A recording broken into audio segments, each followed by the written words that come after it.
idea. So technically you're the expert user and the program or whatever. You don't have that other person sort of saying, no, we don't like it this way, we want it this way, because it's you. How do you sort of, how can Agile, I guess, cope with that? Well, I think like Scrum as opposed to Agile, is talking about with some product owner. I think like on a small team, you basically have to break Scrum, and so on a team of 3 or 4 people, you can't have one person who's just running around being a product owner. And in a small indie studio, which is, I guess, it's an independent game Scrum process. So basically, you'll have to break it and have to wear a lot of hats if you're in a small team. And so maybe you'll have to be a product owner and take on that role, and also Scrum Master if there's only 2 or 3 of you. And but then you just have to put that hat on and say, okay, like my customers are basically people playing the game. What do my customers want? And then that comes from your market research, or like actually you don't play testing and watching people play. Would you say that in some respects the game designer is the client of programming the target? I mean, if he's the one who's going to execute Yeah, I guess the designer would be the product owner, or the producer would be the product owner.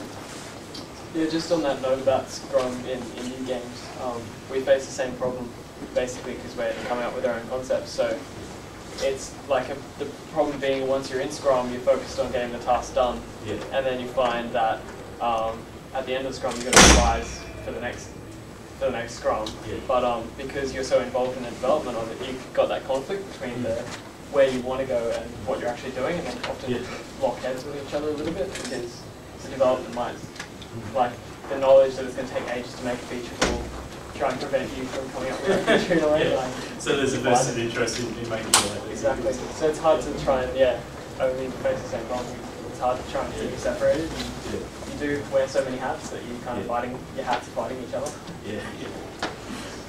I guess that it just comes down to being an indie developer, and on top of that, you have to have your own business and deal with clients and stuff as well, and you can't do any type of coding. Just on that, I was wondering maybe the role of playtesting and making sure that, where one hat is wanting to go actually matches up with what you should be doing, and having someone else provide that external feedback if you might able to have that sort of outside focus yourself. That's helpful. But, I mean, a lot of companies have, Valve, for example, is very heavy on playtesting. I guess and it's in an ideal world, you could just basically just sit down and code 7.5 hours a day, 8 hours a day, and just have no distractions and just do your job and crank out code. But I mean, and working in a bigger company, you get all this radio noise and all that. So just people like answering emails and people dropping in to ask about things and everything, and so where I was working, like we had this concept of radio silence. So basically from 12 to 4 every day, we'd shut down emails, turn off our phones, literally, and nobody was allowed to talk to us, and we just code. And so like, we had this radio silence concept, and it was just like, talk in the hand, radio silence, code. And so I guess you could block and say, okay, today I'm not going to be bothered with any work other than chasing down, doing my product owner duties, and trying to avoid that conflict by not trying to multitask too much. Because multitasking as well, you lose efficiency. Like every time you look up from, there was a study, every time you look up and get distracted from writing code, like the coders will know what I mean, and probably the artists too, when you just get in the zone and you don't really know what you're doing, but you're just blurring away and this code's just popping out. And that state, it takes about 15 minutes to get into it. And if you look up and someone distracts you with something that's not related to what you're doing, boom, you've lost it, and it's 15 minutes to get up to speed again. And so multitasking, just, it's a good idea not to expose developers to multitasking if you're having to worry about that. And when it comes to product owners as well, like being separate from the team, it's I think in an ideal world, like there would be no distractions. But inherently in software, you are going to get distractions and things that are going to break the Scrum cycle in terms of bugs. Because bugs, basically, as soon as they pop up, you have to fix them. But where does that fit into a Scrum cycle? You didn't allow time for bugs. You didn't know what bugs were going to pop up. You didn't estimate for the bugs. So basically, you have to stop everything, fix these bugs, and then you don't meet the sprint goals. And so how you deal with bugs is you need to have one person who is outside of the Scrum cycle, and they're just the maintenance team. And so basically, that one person, all they do for a month or whatever is fix bugs. If they get bored with that, everyone hates fixing bugs. Like then you just put them onto like switch roles, get them doing something fun, and then the next 2 weeks someone else gets to fix the bugs. And so that you do need developers who are outside the sprint cycle, just in general. And that's your maintenance team. So maybe you could have somebody, if you could afford it, to be product owner and take half of the sprint out to just do product owner. But I mean that's the thing you need to. It's basically, I think it's flexible enough that you could drop people out of the front and then to do a particular tune, and not have the whole team under it.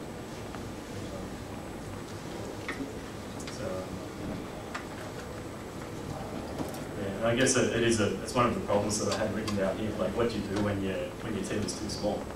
Like, it's like Scrum is great for maybe 5 to 8 people, I think, is optimum. And if you've got less, it's just like you and your mates sitting there going, okay, what did I do today? What did I do yesterday? It's like, yeah, that was great. With it is like you just talking too many. There's only 3 of us in our studio, but basically the advantage of Scrum for us is that we have those tasks on the wall, and you get a visual indication of where you're at, and you get the indication of what's in progress and what's in play. And it's kind of cool to be able to go, yep, I'm working on that task, and then get like the achievement point of putting it into completion.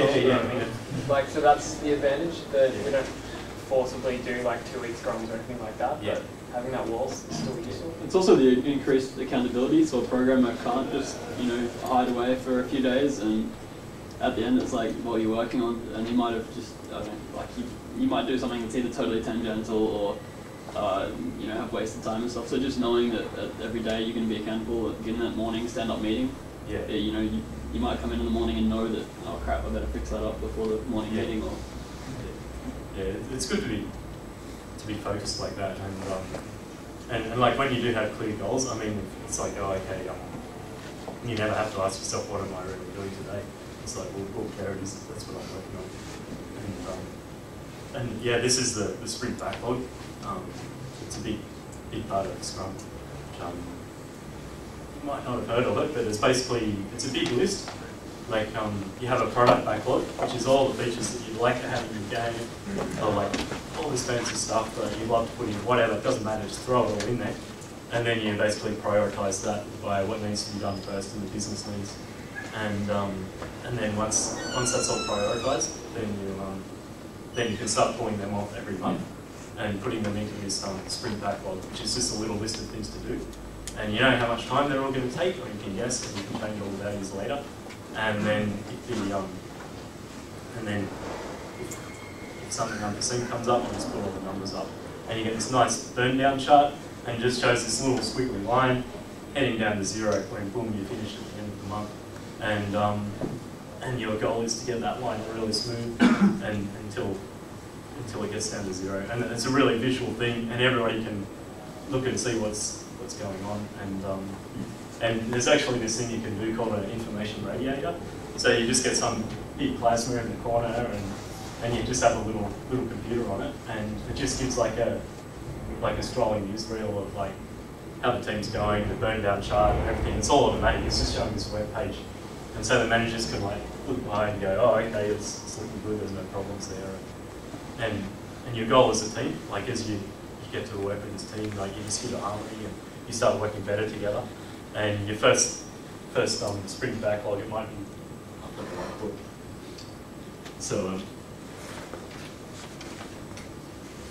So you'll actually see this, and your first sprint might be like look, and then there's a big hold up. It's like, oh man, this took longer than we thought. And then like, oh, we've got to try and finish this. And then it's like, and then like we've still got all those tasks to do that we didn't make. So that's